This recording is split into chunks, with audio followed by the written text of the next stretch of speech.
네, 우리가 사도행전 8장을 보고 있는데요. 스데반 집사님의 순교 이후에 어떻게 복음이 전파되어 가는지를 좀 보았어요. 먼저는 스데반 집사님의 순교 이후에는 다들 두려워서 박해를 하니까 걱정되고 염려되고 두려워서 다 흩어집니다. 그 흩어진 자들의 이야기가 쭉 펼쳐져요. 그 중에 대표되는 사람이 빌립이라는 집사님으로 보이지요. 이분이 도망했어요.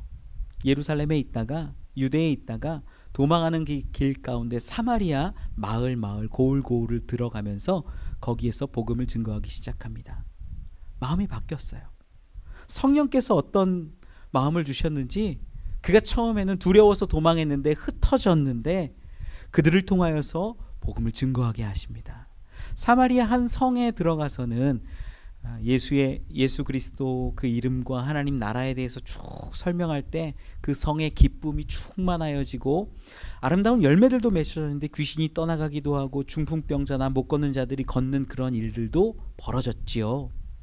그때 그 사마리아 성의 한 사람에 대한 신앙을 성경은 조망합니다. 시몬이라는 사람이었는데 그 시몬은 어땠냐면 원래가 마술과 점성술과 이런 것들을 쓰던 사람이에요. 그래서 사람들을 놀라게도 하고 사람들에게 인정받고 자칭 큰 자라 이름했던 그러한 사람입니다. 그런데 빌립이 복음을 전하고 기쁨이 충만하여지고 아름다운 열매들이 기적 같은 것들이 일어나니까 야 이거구나 해서 빌립을 따라다니기 시작해요. 빌립의 그 복음 전함을 통하여서 이 시몬이 어떻게 했냐면 믿었다고 성경은 기록하고요. 세례를 받았다고 기록합니다. 열심을 내어서 쫓아다녔다라고 성경이 증언해요. 그러다 보니까 이 믿음이 이 신앙이 잘못된 거예요? 아니에요. 좋은 신앙입니다. 훌륭한 신앙, 열심을 내는 신앙입니다. 그런데 그 신앙이 왜곡되었다라는 거지요. 사마리아에 복음이 전해졌다라는 것을 알은 두 사도 베드로와 요한이 이 사마리아 성읍에 왔고 이 성읍에서 사람들에게 안수하니까 놀라운 능력이 또 펼쳐지는 거예요. 성령이 임재하는 사건들을 일어나는데 이걸 봤던 시몬이 야 이거 좋다 멋있다 이거 나에게도 있으면 좋겠다 이런 마음을 가졌던지 사도들에게 돈을 들여서 내가 기도하면 이러한 권능이 사람들에게 임할 수 있도록 이 권능 나에게도 좀 주십시오. 마치 돈을 주면 이 권능을 살 수 있는 것처럼 오해했다는 거죠. 그때 베드로는 꾸짖습니다. 네가 성령을 돈 받고 사는 줄로 아니냐. 그러면서 굉장히 크게 책망하고 꾸짖어요. 정말 저주받은 거짓된 그리스도인이었을까? 저는 이 장면을 지난주에 어떻게 설명을 드렸냐면 왜곡된 우리의 신앙을 보게 한다라는 거였지요. 이제 예루살렘과 유대를 넘어서 사마리아와 온 땅 끝까지 이르러 복음이 선포되어야 하는데 여기서부터 복음의 첫 단추가 잘못 꿰어지기 시작하면 즉 보이는 것, 기적, 능력 이런 것에 초점하는 신앙이 되면 안 된다라는 거예요. 오직 말씀과 예수 그리스도, 복음 이것이 중심이 되어야 하는데 왜곡되어서 어떤 이적이나 능력이나 체험 같은 것들로 복음이 대체되면 안 된다. 그래서 강하게 질책했고 책망했고 성경이 그렇게 기록해내는 겁니다. 오늘은 그 말씀 이후에 어떠한 일들이 펼쳐져 가는지에 대한 기록을 담아내고 있어요. 오늘 본문 25절을 같이 읽고 계속 은혜를 나눠봅시다. 시작. 두 사도가 주의 말씀을 증언하여 말한 후 예루살렘으로 돌아갈새 사마리아인의 여러 마을에서 복음을 전하니라. 아멘. 두 사도가 라고 말씀이 시작돼요. 두 사도라 함은 어떤 거냐면 베드로와 요한일 거예요. 이 사람 둘이 처음에는 어떤 마음으로 사마리아에 왔냐면 사마리아에 복음이 정말 들어갈까? 하나님의 말씀이 들어갈까? 반신반의하는 마음으로 이 사마리아 이 빌립 집사가 있는 곳까지 왔을 거예요. 여기 왔는데 보니까 정말로 하나님의 말씀을 들었고 저들 가운데 놀랍게 복음이 선포되어져 있고 빌립이 했던 일들 가운데 귀신이 쫓겨나가고 중풍병자가 일어나고 못 걷는 자들이 걷는 그런 기적들이 나타난 거예요. 그래서 사마리아 사람들에게 안수했고 성령의 임재까지 경험하지 않았습니까? 그러면 이때 이 두 사도의 중심이 깨어지는 거예요. 뭐냐면 야, 구원은 유대인에게만, 구원은 예루살렘에게만 있어. 이 중심과 마음이 깨어지는 거예요. 사도행전 1장 8절 말씀 가운데 이미 예수님이 선포한 게 어떤 거였냐면, 우리 1장 8절 말씀 같이 읽어볼까요? 시작. 오직 성령이 너희에게 임하시면 너희가 권능을 받고 예루살렘과 온 유대와 사마리아와 땅끝까지 이르러 내 증인이 되리라 하시니라. 아멘. 이미 예수님이 가르쳐 주시고 선포하신 말씀이 뭐냐면, 말씀은, 즉 복음은 성령이 너희 가운데 임하게 되면 어떻게 움직이냐? 예루살렘과 유대와 사마리아와 땅끝까지 이르르게 된다라는 거예요. 너희가 그 증인이 돼야 돼. 성령의 임재 가운데 그러한 일들이 있어야 돼 라고 가르쳐 주셨어요. 그런데 늘 어디 있었냐면 예루살렘에만. 이제 바뀌게 된 거예요. 사마리아에 갈 때까지만 해도 정말 그래? 반신반의한 마음으로 갔을 수 있어요. 그런데 거기서 모든 것을 발견하고 나니까 이제 진짜 예수님 말씀대로 복음이 우리 유대에만, 예루살렘에만 있는 게 아니라 사마리아에도 전해지는구나.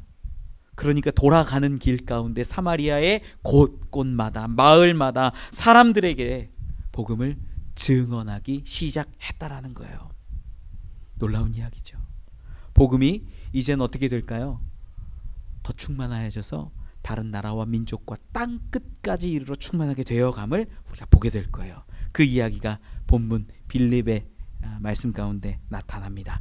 우리 말씀으로 돌아와서 우리 26절 말씀 같이 읽어봅시다. 시작. 주의 사자가 빌립에게 말하여 이르되 일어나서 남쪽으로 향하여 예루살렘에서 가사로 내려가는 길까지 가라 하니 그 길은 광야라. 아멘. 주의 사자가 말씀을 해요. 오늘 본문 가운데에서도 나오지만 29절에는 이렇게 기록을 합니다. 29절에 같이 읽어볼까요? 시작. 성령이 빌립더러 이르시되. 아멘. 누가 말을 하신 거예요?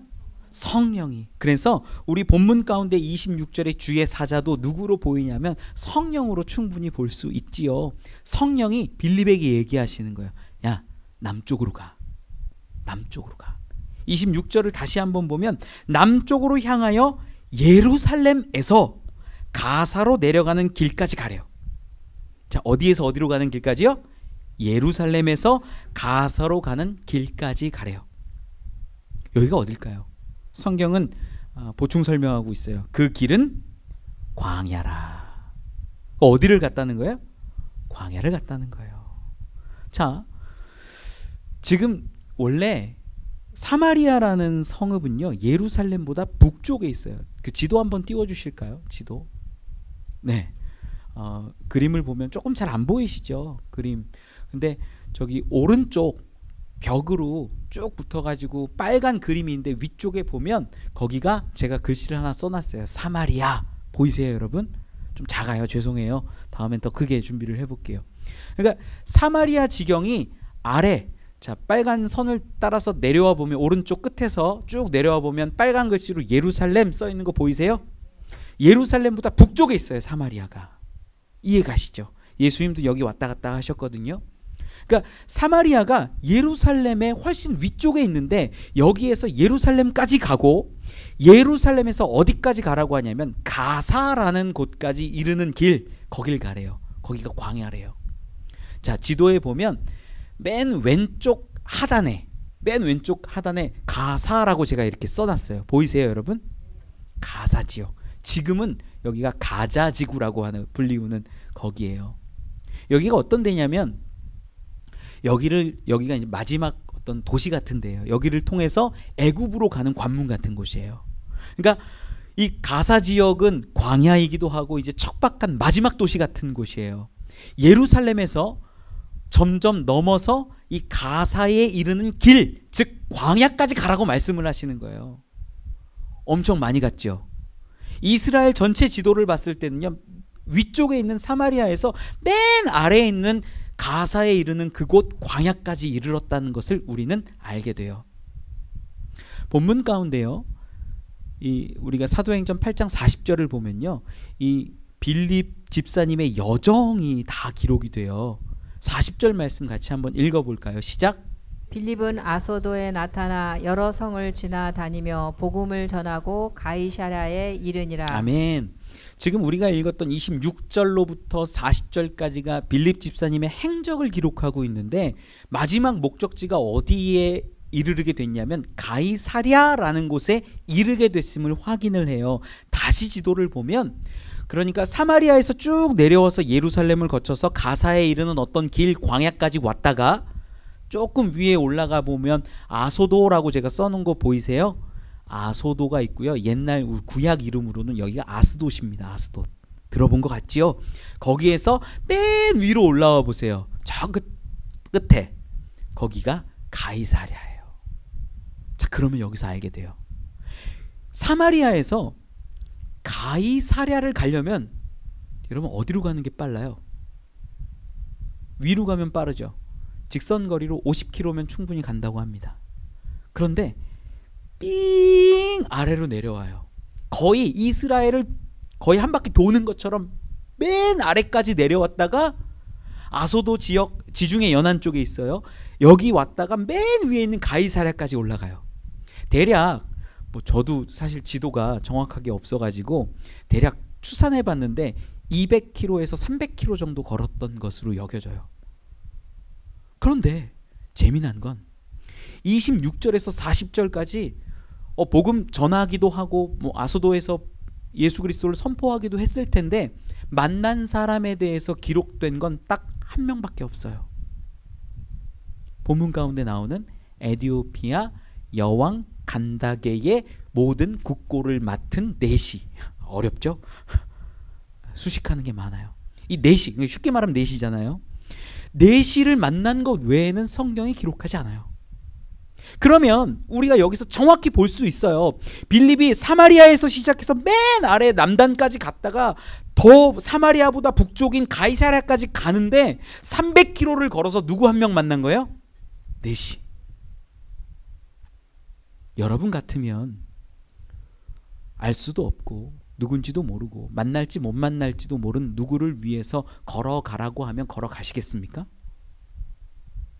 가시겠어요? 누구를 위해 여행을 가고 누구를 위해 떠나간다고 하면 그 사람을 위해서 어디까지 가실 수 있습니까? 쉽지 않은 거예요. 지금 가라고 한 게 어디냐면요, 광야예요. 광야. 야, 어느 마을로 가. 여기로 가. 여기 지역에 있어. 내가 준비해 놓은 게 있어. 이러면 저 같으면 아멘 하고 갈 텐데, 야, 일단 남쪽으로 가봐. 그럼 저 같으면 물을 것 같아요. 하나님 거기 아무것도 없는데요. 야, 광야에 가봐. 하나님 거기 사람이 없어요. 거긴 길이에요. 거긴 도시가 아니에요. 거길 제가 왜 가요? 라고 말할 것 같아요. 여러분 같으면 어떻게 하시겠어요? 그런데 빌립은 그 광야길을 갔다는 거예요. 조금 더 생각해 볼까요? 지금 빌립이 있었던 마을이 어디예요? 사마리아의 어떤 마을이에요. 사마리아의 어떤 마을에 있었는데 그가 복음을 전했을 때 회심한 사람 중에 대표적인, 지난주에 봤던 누가 나와요? 시몬이라는 사람이 나와요. 시몬이 그 지역 가운데 어떤 사람인지 성경이 증언하고 있는데 그 사람은요, 높은 자나 낮은 자나 시몬의 말을 듣고 시몬이 자칭 큰 자라고 했던 자예요. 자, 시몬이 그 사마리아 성읍에서 어느 정도 영향력을 행사했을까요, 안 했을까요? 했을 거예요. 가난에 궁핍에 쪼들리는 삶이었을까요? 그래도 여유 있는 삶이었을까요? 여유 있는 삶이에요. 왜 그러냐면 성령이 임하는 그 안수기도 했을 때 성령이 임하는 걸 보고 자기가 돈을 드릴 수 있는 사람이에요. 여러분 지금 째째하게 20만 원, 30만 원, 100만 원 드리고 그거 성령 임하는 기적 원했을까요? 저는 그렇게 보지 않아요. 큰 돈 드리고 아마 저에게도 이런 권능 주십시오 이러지 않았을까요? 궁핍한 자가 아니에요. 시몬이라는 사람 자체가 그 지역에서 영적인 지도자의 역할을 했던 사람이에요. 물론 잘못된 것이긴 하지만. 그런데 그 시몬이라는 사람이 빌립을 쫓아다녔으면 빌립이 사마리아 지경에서 그 고을에서 내가 이제 복음을 여기에서 더 분명히 전하고 너희를 제자 양육시키고 너희를 가르치고 이렇게 해야겠다라고 하면 사마리아 지경에서 안정적이고 편안하게 목회를 할 수 있을까 없을까요? 있어요. 생각할 수 있어요, 우리가. 그런데 하나님이 주의 사자가 성령이 가라 하면 가는 거예요. 저에게 큰 도전이 돼요. 저는 주의 종이에요. 죄송한데요, 함께하는 교회의 종이 아니에요. 저는 주의 종이길 원해요. 이 교회를 위해서 정말 생명을 다해서 섬기고 사랑할 마음이 있지만 주님이 만약에 저더러 떠나라 라고 말씀하시면 떠나는 자가 되길 소망해요. 서운하세요? 여러분, 근데 이게 주의 종이에요. 주의 종이에요. 우리에게로 한번 적용해 봅시다. 여러분이 안정되고 좋고 편안하고 아주 잘 살고 있는 그곳에서 떠나라고 한다면 떠나실 수 있겠냐는 거예요. 목적지도 없어요. 광야길을 가래요.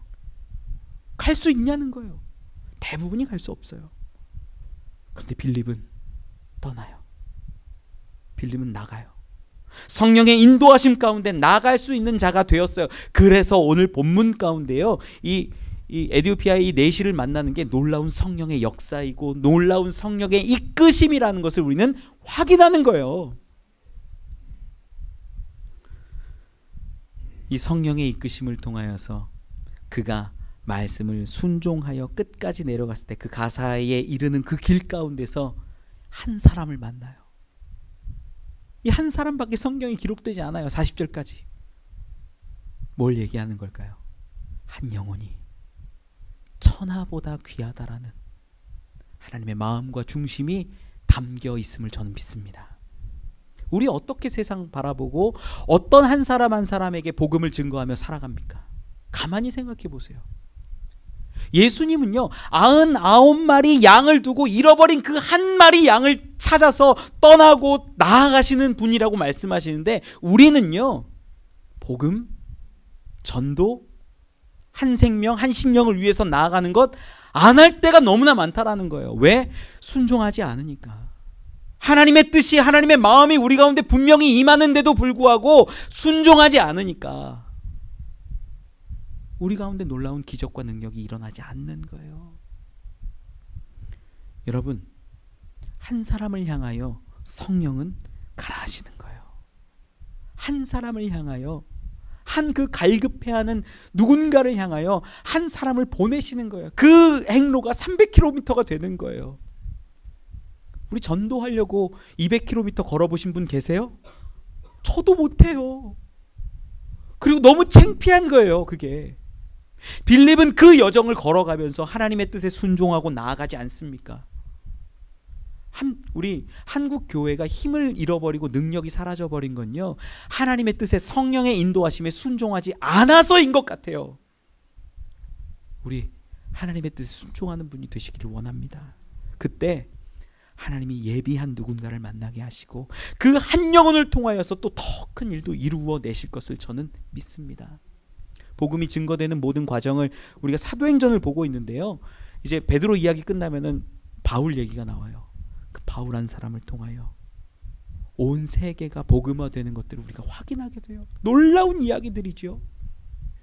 여러분, 한 영혼을 사랑하고 한 영혼을 위해 걸어가고 나아갈 수 있는 그런 빌립과 같은 사람들이 되시기를 축원합니다.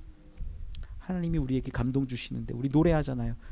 주님 말씀하시면 내가 나가리다. 주님 뜻이 아니면 내가 멈춰서리다. 이 노래하는데요, 제가 마음에 꽉 어려워진 부분이 있어요. 우리 나아가는 건 잘해요. 멈춰서는 건 잘 못해요. 내 뜻을 꺾어내고 내 뜻을 내려놓는 것들을 잘 못해요. 아니에요. 그게 우리 가운데 중요한 게 아니라 하나님의 뜻이라면 걸어가기도 하고 멈추기도 하고 내려놓기도 하고 하나님의 뜻에 순종하는 모습이 우리 가운데 필요합니다. 이것이 빌립 집사님의 그 경로를 통하여서 확인하는 놀라운 은혜예요. 그런 분들이 되시기를 소망합니다. 말씀 계속 읽어보죠. 우리 27절 말씀이죠. 27절 같이 한번 읽어봅시다. 시작. 일어나 가서 보니 에디오피아 사람 곧 에디오피아 여왕 간다게의 모든 국고를 맡은 관리인 내시가 예배하러 예루살렘에 왔다가. 아멘. 이제 한 사람이 등장하는데 되게 길어요. 에디오피아 여왕 간다게의 모든 국고를 맡은 관리인 넷이에요. 좀 길어요. 정확하게 표현하면. 그런데 우리 머릿속엔 뭐가 남아있냐면 뭐만 남아있어요? 넷이만 남아있어요. 1부 때도 얘기해보니까 다 넷이만 기억하더라고요. 뭐 내용은 아는데 누구예요? 넷이요. 그런데 이 에디오피아 여왕이라는 것이 어떤 지역일까, 어떤 나라일까 우리가 좀 궁금해할 수 있는데 구약 성경에 보면 이 나라를 구스라고도 기록하고 스바라고도 기록을 합니다. 역대하 9장 8절과 9절 말씀을 좀 같이 한번 읽어보면 좋을 것 같아요. 같이 한번 읽어볼까요? 시작. 당신의 하나님 여호와를 송축할지로다. 하나님이 당신을 기뻐하시고 그 자리에 올리사 당신의 하나님 여호와를 위하여 왕이 되게 하셨도다. 당신의 하나님이 이스라엘을 사랑하사 영원히 견고하게 하시려고 당신을 세워 그들의 왕으로 삼아 정의와 공의를 행하게 하셨도다 하고, 이에 그가 금 120달란트와 매우 많은 향품과 보석을 왕께 드렸으니 스바 여왕이 솔로몬 왕께 드린 향품 같은 것이 전에는 없었더라. 아멘. 이 스바 여왕이 등장하잖아요. 이 여왕이 이 에디오피아의 여왕과 같은 것으로 보통 학자들이 많이 이렇게 견해를 밝혀요. 그러다 보니까 에디오피아 여왕이 스바 여왕이라고 이렇게 본다면 에디오피아가 지금 우리보다는 약간 국력이 낮은 걸로 많이들 보잖아요. 그런데 그 당시에 보면 역대하 9장 9절에 보면 스바 여왕이 솔로몬 왕께 드린 향품 같은 것이 전에는 없었더라. 어마어마한 재물을 가지고 솔로몬에게 줬던 기록을 확인하는 거예요. 그러니까 에디오피아가 강력한 나라일까요? 아주 어려운 그런 나라일까요? 강력한 나라인 것을 우리가 짐작할 수 있는 거예요. 근데 이 나라에는요, 스바라고도 하고 구스라고도 얘기를 하는데 이 나라가 보통 학자들이 얘기하는 게 이제 무비야 왕국이라고 보통 설명을 해요. 이게 이제 애굽의 더 남쪽에 있는 나라입니다. 무비야 왕국인데 이 나라에는 대대적으로 여왕만 있었을까? 아니에요. 남자 왕이 있었어요. 근데 남자 왕이, 여러분 남자분들 잘 들으세요. 남자 왕은 어떤 존재냐면 신적인 존재여서 하찮은 국사 따위는 돌아보지 않고 자기가 원하는 것만 즐기면서 사는 존재였어요. 그럼 국사는 누가 하냐? 나란 일은 누가 돌보냐? 그 왕의 어머니. 주로 그 왕의 어머니가 모든 나라 일정을 다 돌보는 거예요. 그 왕의 어머니의 호칭이 간다게예요. 간다게. 그러니까 우리 애굽 같은 경우에도 애굽의 왕의 호칭이 뭐예요? 바로. 세상 사람들은 파라오라고도 이야기하죠. 파라오 같은 거예요. 근데 이 에디오피아 구스, 이 스바의 여왕의 어떤 호칭은 간다게인 거예요. 간다게가 어떤 의미냐? 왕의 어머니, 여왕, 이런 의미가 담겨 있어요. 그러니 솔로몬 시대 때부터 부강했고 힘이 있었던 이 나라의 여왕, 그리고 오늘 본문으로 다시 돌아와 보면 이 여왕 간다게의 모든 국고를 맡았대요. 국고를 맡았다는데 모든 국고래요. 부유한 나라의 모든 국고를 맡았다라고 한다면 힘이 있어요? 없어요? 권력자예요. 우리나라 같은 경우에 따지면 뭐 재무부 장관 뭐 이런 것쯤 될 것 같아요. 기획재정부 장관. 그리고 그때는 지금보다 훨씬 권력이 세잖아요. 지금은 뭐 내려오려면 내려오고 권력 하루아침에 댕강도 있는데 이때는 쉽지 않아요. 어마어마한 권세를 누리고 있어요. 그런데 우리 마음 가운데 걸리는 단어가 하나 있어요. 마지막에 관리인 넷이래요. 넷이. 야, 여러분에게 모든 나라의 재정을 맡기고 왕의 최측근이 되고 넷이가 되라고 한다면 그렇게 하시겠어요? 쉽지 않아요. 선택하기가. 근데 넷이라고 기록된 이 단어를 우리가 좀 잘 보면 느낌이 좀 달라요. 넷이라는 단어가 어떤 단어냐면 유누코스라는 단어예요. 헬라어로 보면. 이게 어떤 의미냐면 두 단어가 합쳐진 건데 침대라는 단어랑 지켜준다라는 단어가 합쳐진 단어예요. 유누코스라는 단어가. 그래서 침대에서 지켜주는 사람, 이런 의미가 담겨져 있어요. 그러니 왕이나 여왕을 지킨다고 해서, 특히 여왕을 지킨다고 하거나 뭐 공주를 지킨다고 할 때 이게 그 성적으로 문제가 될 수 있다 보니까 이 내시를 세웠을 가능성이 굉장히 큰 거죠. 이해가 가시죠? 그래서 유누코스다라고 얘기하면 침대 곁에서 여왕을 지켜주고 공주를 지켜줄 수 있는 사람이어야 되니까 내시로 번역이 이렇게 되는 거예요. 자연스럽게. 내시라는 이름이 실제로 있는 거예요. 그런데 내시만 이 유누코스를 쓸까? 아니라는 거예요. 창세기 37장 36절 말씀을 같이 한번 읽어볼까요? 시작. 그 미디안 사람들은 그를 애굽에서 바로의 신하 친위 대장 보디발에게 팔았더라. 아멘. 이 히브리어로 된 구약 성경을 헬라어로 이렇게 번역하는 일을 했어요. 옛날에. 그 번역하는 건 예수님도 이 헬라어 보셨을 것으로도 여겨요. 70인역이라고 하는데 이 70인 성경에는 친위 대장이라고 기록된 요 부분이 뭘로 헬라어로 써 있냐면 유누코스가 쓰여요. 넷인가? 그럼 보디발이 넷이었을까요? 아내가 있었을까요? 아내가 있어요. 요셉을 유혹했던 것으로 이름을 알려져 있잖아요. 보디발의 아내가 있어요.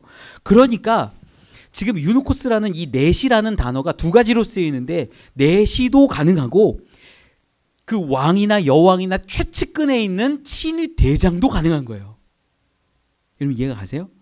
그리고 나서 이제 오늘 성경을 좀 읽어보면 에디오피아 여왕 간다게의 모든 국고를 맡은 관리인 넷일 수도 있고 친위 대장일 수도 있는 그 자. 그러면 좀 이 사람이 어떻게 느껴지나요, 여러분? 넷이로만 여겨져요? 아니죠. 권력자로 느껴져요. 힘이 있는 사람이라고 느껴져요. 넷일지 아닐지는 알 수 없어요. 여왕 곁에 있으니까 내시가 좀 더 맞을 수 있겠다라는 학자들의 의견은 있어요. 저도 그 동의해요. 그럴 가능성이 굉장히 크죠. 그런데 그냥 이 당시 사람을 봤을 때는 어마어마한 권력과 능력과 부를 소유한 자임을 우리는 알게 된다는 거예요. 하워드 마샬이라는 신학자가 있는데 이 신학자가 이 무비아 왕국에 대해서 논문을 하나 썼는데 어떤 거냐면 에디오피아 사람들 가운데 이스라엘의 유대인의 어떤 절기가 되면 어마어마한 사람들이 다 와가지고 그 절기를 지키고 돌아갔다라는 거예요. 여러분 에디오피아가요 지금은 우리나라보다 좀 가난한 것 같고 어려운 것 같지만 이 당시에는요 강대국 중 하나였다라는 거예요. 그러니 수많은 사람들이 가고 수많은 사람들이 이스라엘의 절기를 지키고 돌아가고 오늘 본문 가운데서도 이 간닥의 여왕의 모든 국고를 맡은 이 관리인이 갔다 오는 거죠. 여러분 그 행렬을 생각하고 보면 이 말씀이 좀 더 풍성해져요. 자, 말씀으로 돌아와서 그가 어떻게 길을 가고 있는지 성경은 이렇게 기록해요. 28절 29절 읽어봅시다. 시작. 돌아가는데 수레를 타고 선지자 이사야의 글을 읽더라. 성령이 빌립더러 이르시되 이 수레로 가까이 나아가라 하시거늘. 아멘. 지금 성령의 인도하심 가운데 빌립은요 저 끝에 있는 사마리아로부터 쭉 내려와서 예루살렘을 지나서 가사에 이르는 그 길 어느 어귀 이 광야까지 왔어요. 그런데 누가 보여요? 여긴 도적대도 있을 거고 뭐 상인들도 있을 거고 다니는 길이에요. 광야예요. 여기 머무르진 않아요. 그런데 누가 보여요? 수레가 보이고 누군가가 가고 있는 그 행렬이 보이는 거예요. 여러분 에디오피아 이 간닥의 여왕의 모든 국고를 맡은 관리인 친위 대장 넷이라고 한다면 이 행렬이요 수레 하나와 한 사람만 지나가고 있었을까요? 아니라는 거예요. 여러분 이 수레를요 누군가 모는 사람이 있었을 것 같아요? 없었을 것 같아요? 있었어요. 제가 왜 이렇게 감히 확신을 하냐? 본문 가운데 28절에 이렇게 기록하죠. 돌아가는데 수레를 타고 선지자 이사야의 글을 읽더라. 읽더라라는 이 헬라어가요 어떤 의미냐면 낭독하다요. 뭐예요? 소리내어서 읽는 거예요.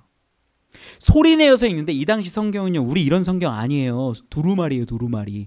큰 테이블이 있고요. 쫙 펴가지고 읽고 감아놓고 다른 성경 그러니까 성경 한 권이 이사야서 같은 성경 한 권이요 괴짝으로 2개 3개 돼요. 그러니 이 성경을 읽는다고 하는 건 우리는 굉장히 복받은 거예요. 그걸 읽을 수 있는 게. 그러니까 이사야서 성경을 하나 읽는 것도 괴짝으로 2개, 3개 되는데 그거를 실어놓고 읽고 있는 것. 누가 읽고 있을까요? 이 사람이 읽는 게 아니라 다른 사람이 누군가가 읽었을 것으로 추정하고 자, 그걸 읽고 있어요. 듣고 있어요. 생각하고 있어요. 그런데 운전할 수 있어요, 없어요? 운전 못해요. 누군가 이 수레를 끄는 사람이 있었음을 보여주는 합리적인 대목들이에요.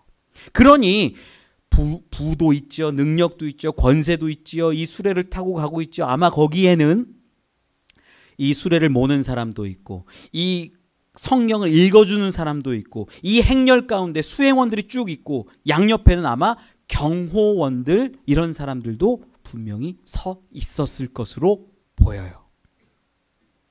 이 그림이 좀 이해가 가시죠? 이 길을 따라가고 있는 거예요. 그런데 빌립이 보는 거예요. 야, 이사야 말씀을 읽고 있네. 그러니까 이 관리인 내시가 친위 대장이 읽었다면 크게 읽었을까요? 작게 읽었을까요? 저 같으면 작게 읽어요. 힘들잖아요. 몇 시간을. 근데 종이 읽는다라고 치면 크게 읽으라고 시킬까요? 작게 읽으라고 시킬까요? 어려워요, 여러분. 내가 권세자예요. 야, 나 성경 좀 읽게. 좀 성경 좀 이렇게 읽어봐. 그러면 저희 어머니 권사님도 주무실 때 설교 같은 거 듣는데 무슨 유튜브를 그렇게 크게 하고 듣는지 몰라요. 밤에 크게 하고 막 듣는 거예요. 어떨 땐 잠들어 계세요. 근데 막 듣고 있어요. 여러분, 누가 내 아랫사람이 종이 성경 읽으라고 내가 얘기하는데 저는요 이렇게 됐습니다. 이렇게 읽으면 뭐라고 할까요? 야, 크게 읽어. 내가 좀 듣자. 저는 그랬을 것 같아요. 크게 읽죠. 그것의 증거가 뭐냐면요. 멀리 있는 빌립이 들리는 거예요. 빌립이 가까이 옆에 있어요? 아니요. 아직 가까이 옆에 있지 않아요. 그런데 들려요. 이사야 말씀이라는 걸 알겠는 거예요. 와, 이사야 말씀을 듣네. 여러분, 이 장면이 놀라운 건요. 우리가 다음 주에 계속 보게 되겠지만 어떤 성경을 읽냐면 이사야서 가운데 그 고난받는 종 예수 그리스도를 예표하는 내용들이거든요. 그 장면을 읽는 거예요. 그 미완료형으로 돼 있어요. 읽어보면 그 장면을 누군가 읽고 또 읽고 그러는데 제 생각이에요. 여기는 이 간닥의 여왕의 국고를 맡은 내시 친위대장이 야, 다시 읽어봐. 그 부분 뭔 소리야? 뭐야? 무슨 얘기야? 뭐야? 다시 읽어봐. 다시 읽어봐. 왜 그러냐? 오늘 본문 가운데에서도 기록하지만 30절 31절에 이렇게 기록해요. 같이 한번 읽어볼까요? 시작. 빌립이 달려가서 선지자 이사야의 글 읽는 것을 듣고 말하되 읽는 것을 깨닫느냐? 대답하되 지도해 주는 사람이 없으니 어찌 깨달을 수 있느냐 하고 빌립을 청하여 수레에 올라 같이 앉으라 하니라. 빌립이 물어보는 거죠. 너 지금 읽는 거 깨닫냐? 지금 낭독하고 들려지는 이 성경의 말씀, 이사야의 말씀, 그 고난받는 종의 말씀 깨닫냐? 딱 물어보니까 지도해 주는 사람이 없는데 어떻게 깨달아? 마음이 답답해요? 안 답답해요? 답답한 거예요. 이게 뭘까? 여러분, 놀라운 성령의 역사가요, 여기 이렇게 열매 맺어져요. 뭐냐면 빌립이라는 사람이 사마리아에서 평안할 수도 있고 위로 올라갈 수도 있고 경로를 따져보면 가이사랴까지 올라가야 되는데 거기가 아니라 야, 남쪽으로 가. 남쪽으로 가. 지금 남쪽이야. 여기서 가야 돼. 때로는 성령님이 빌립에게 말씀하실 거예요. 지금 빨리 가. 천천히 가. 아직이야. 빨리 걸어. 쉬지 마. 지금 걸어. 그래서 어디까지 가냐면 가사에 이르는 그 길, 광야까지 이르는 거예요. 거기서 누구를 만나는 거예요? 수레가 굴러가고 있는데 수레 가운데 경비병도 서 있고 누구도 있고 수행원도 있고 그곳에서 갑자기 저 멀리서 듣는데 이사야의 말씀이 막 들리는 거예요. 이사야를 듣고 있네. 세상 사람들은요. 지금도 유대인들은 이사야서를 잘 안 읽어요. 특히 고난받는 종에 대한 부분은 안 읽습니다. 유대인들이 그래. 지금도 그래요. 가장 어려운 부분이라고 랍비의 지도하에 제한적으로 읽어요. 이해가 안 가는 거예요. 메시아가 고난을 받는다라는 것을 상상할 수 없는 거예요. 이 유대인들이. 그 부분을 놀랍게 이 에디오피아 여왕의 그 간닥의 내시가 읽고 있는 거예요. 이게 뭘까요? 성령의 인도하심이에요. 빌립도 인도하셨고 여기에 이 내시도 이 친위대장도 인도하신 거예요. 여기를 읽게 하셨어요. 궁금하게 하셨어요. 제 생각이에요. 여기는 2번 읽고 3번 읽고 이게 뭐냐 이게 뭐냐. 도대체 무슨 말이냐? 할 수가 없다. 궁금해하고 답답해하고 갈급해하는 그 모습 가운데 빌립이 그걸 보게 하신 거예요. 그리고 말씀하죠. 하나님이 성령이 얘기하시는 거예요. 29절에 이수레로 가까이 나아가라. 여러분 제 생각에는 거기에는요 경비병도 있고 경호원도 있고 수행원도 있었을 거예요. 가까이 나아갈 수가 없어요. 제 생각엔 그래요. 가면서 이거 깨닫습니까? 이거 깨닫습니까? 이렇게 말했을 것 같아요. 제 생각이에요. 그러면 이제 그 얘기 듣고 뭐냐? 지도해 주는 사람이 없는데 내가 어떻게 깨닫냐? 일로 올라와서 앉아라. 궁금하니까, 답답하니까, 말씀에 갈급하니까, 이게 어떤 얘기인지 알고 싶어 하니까 그를 불러다가 여기 앉혀서 그 말씀을 듣는 거예요. 여러분, 이게 성령의 역사예요. 순종하는 자를 통하여서 복음이 선포되게 하시고, 갈급해하고 듣고 싶어하고 하나님을 사랑하는 자를 통하여서 그 음성을 듣게 하시는 거예요. 둘을 만나게 하시는 거예요. 여러분, 이게 하나님의 놀라운 역사이지요. 성령이 나아가라 말씀하니까 경비병 제끼는 거예요. 갈 수 없는데 위협도 있었을 것 같아요. 제 생각엔. 어디 우리 친회장님께 가냐고. 뚫고 가는 거예요. 이거 깨닫냐? 이거 깨닫냐? 이 음성은요. 제 생각에는 낭독하는 자보다 목소리가 컸을 거예요. 여호와의 종의 그 고난받는 그 순환에 대한 이야기보다 이거 깨닫습니까 당신? 나를 좀 보십시오. 아마 불렀을 거예요. 외쳤을 거예요. 여러분, 이 자리를 통하여서 성령은 놀랍게 역사하는 거예요. 누구를 통하여 역사하냐면 순종하는 그 빌립을 통하여서, 자기 것들을 내려놓고 끝까지 나아가는 그 빌립을 통하여서 성령은 역사하시는 것이고, 갈급해하고 사랑하고 소망하는 그 한 사람을 만나게 하셔서 복음이 선포되게 하시는 거예요. 여러분, 저는 이러한 일들을 우리도 감당해 내기를 소망합니다. 성경 가운데요, 더 재미난 장면이 하나 있어요. 31절에 보면 이렇게 기록을 합니다. 그 내시 친위대장이 하는 말이에요. 대답하되 지도해 주는 사람이 없으니. 지도해 준다라고 그러죠. 지도하다.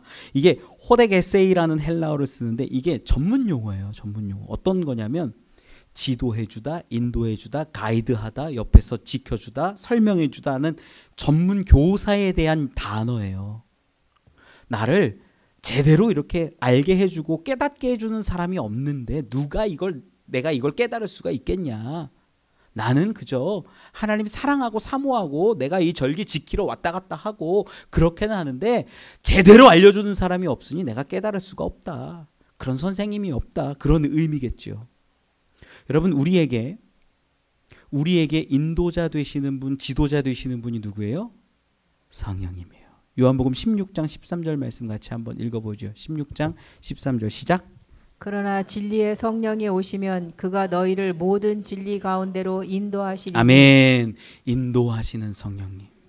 우리를 인도하시고 우리를 깨닫게 하시고 우리가 나아갈 바를 아시고 보내주시는 게 성령님이라는 거예요. 지금 오늘 본문 가운데 빌립이라는 지도자, 빌립이라는 인도자를 붙여주신 분이 누구예요? 성령님이라는 거예요. 여기 놀라운 모습이 말씀을 통해서 확인이 되는 거죠. 성령께서는 지금도 동일하게 일하시고 계심을 저는 믿습니다. 여러분, 우리가 순종하면, 우리가 말씀 들고 나아가면, 복음 들고 나아가면요, 만나게 해 주시는 사람들이 있다라는 거예요. 제가 참 도전이 되고 감사한 게 어떤 거냐면, 우리 교회에서 세소식반을 나가요. 세소식반 나가서 복음 증거하는데, 엊그제 말고 이제 지난 주에는 한 열흘 전에는 비가 왔어요. 비가 왔는데 세소식반 섬기는 뭐 집사님들, 뭐 선생님들 이런 분들이 우산을 이렇게 빙 둘러가지고 움막처럼 이렇게 만들고 그 안에서 미주알 고주알 얘기하시더라고요. 그게 보기가 되게 좋아요. 근데 그분들이 저한테 목사님 빨리 가세요. 엊그제도 갔어요. 비가 또 부슬부슬 와요. 계속 2주 연속으로 세수식당에 계속 비가 왔어요. 엊그제 제가 듣는데 그러는 거예요. 저희 아내가 아이들 계속 뜨문뜨문 오는데 식판 4번을 했다. 여러분 생각해 보세요. 우리 전도하러 나갈 때 비 오면 뭐라고 얘기하냐면요. 사람들 비 와가지고 전도지 안 받아요. 맞아요. 정말 안 받아요. 복음 잘 안 들어요. 예수 믿고 구원 받으세요. 그냥 무시하고 지나가고요. 우리 상처받을 때 너무 많아요. 우리 전도팀들 그래요. 여러분 소래포구에서 전도할 때요. 전도지 수천 장 뿌렸고요. 대추차, 커피 어마어마하게 나눠줬어요. 그걸 통해서 전도된 사람이 있었을까? 한 명도 없었어요. 속상했어요. 그런데 비가 오는데 우리가 복음 들고 나갔을 때 그곳에서 하나님이 갈급해하는 그 한 심령 어린아이들을 만나게 하시더라고요. 그래서 그거 누가 한 거냐면 성령이 하신 거예요. 성령이 갈급하게 하시고 어떤 아이는요. 우리 집에는 교회 가면 안 된대요. 할머니가 아프대요. 얘기 들어보니까 그 할머니가 무당이래요. 교회는 오면 안 돼요. 근데 놀이터에서 복음을 듣는 거예요. 아이가. 누가 하셨을까요? 성령님이에요. 그런 일들이 하나님 복음 가운데 순종하고 나아가는 그 빌립 같은 사람들에게 수없이 많이 맺혀지게 하심을 저는 믿습니다. 여러분 이게 성령의 일이에요. 복음의 역사예요. 그런데 늘 얘기해요. 지금도 전도할 사람이 하나도 없어요. 복음 전할 사람이 없어요. 내 주변은 다 믿어요. 여러분 제 연약함을 고백하는 건데 저도 전도할 때 어떻게 했냐면요. 이 사람이 내가 좀 잘 합리적으로 설명할 수 있으면 받아들일 수 있는 사람, 그런 사람들에게만 전했어요. 나랑 척지지 않을 만한 사람들에게만 얘기했어요. 나에게 분노할 것 같은 사람들은 싹 빼고 나에게 화낼 것 같은 사람들은 싹 피하고 그리고 전했어요. 제가.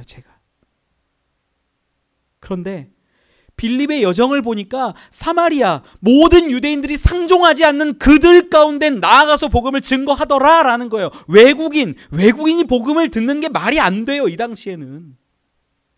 그런데 에티오피아 간다기 그 여왕의 넷이 신위대장 그에게 나아가서 성령이 말씀하시니까 달려가서 경비병을 뚫고 그 목소리를 뚫고 당신이 이걸 압니까? 당신이 이것을 깨닫습니까? 외칠 때 놀라운 성령의 열매들이 맺어지는 거예요. 여러분 이 일이 여러분에게도 우리에게도 우리 가정에도 우리 교회에도 일어나기를 축원합니다. 성령을 따라 나아갈 때 성령이 예비하신 사람을 만나게 하십니다. 그리고 하나님의 나라가 이루어져 감을 믿습니다. 우리 이사야서 52장 7절 말씀 같이 한 번만 읽어볼게요. 시작. 좋은 소식을 전하며 평화를 공포하며 복된 좋은 소식을 가져오며 구원을 공포하며 시온을 향하여 이르기를 내 하나님 통치하신다 하는 자의 산을 넘는 발이 어찌 그리 아름다운가. 아멘. 여러분 이 세상에서 가장 아름다운 사람이 누구냐면 복음을 전하는 사람이에요. 그 발걸음이 가장 귀하고 복되고 아름다움을 저는 믿어요. 여러분 내가 하나님 믿고 예수 그리스도 믿고 그냥 교회 왔다 갔다 한다라는 것으로 나는 구원 받았지 그렇게 생각하지 마세요. 구원은요 오직 하나님의 은혜 외에는 없어요. 구원받은 우리가 복음을 증거하며 복음을 선포하며 나아갈 때 우리를 가장 기뻐하시고 우리를 가장 아름답다 하시는 줄 저는 믿습니다. 빌립과 같은 전도자 나아갈 때 예비된 갈급해하는 하나님을 사모하는 그 한 사람 한 사람을 만나게 하셔서 우리 가운데 아름다운 하나님의 나라가 세워지길 원합니다. 그런 저와 여러분 우리 되시길 축원합니다.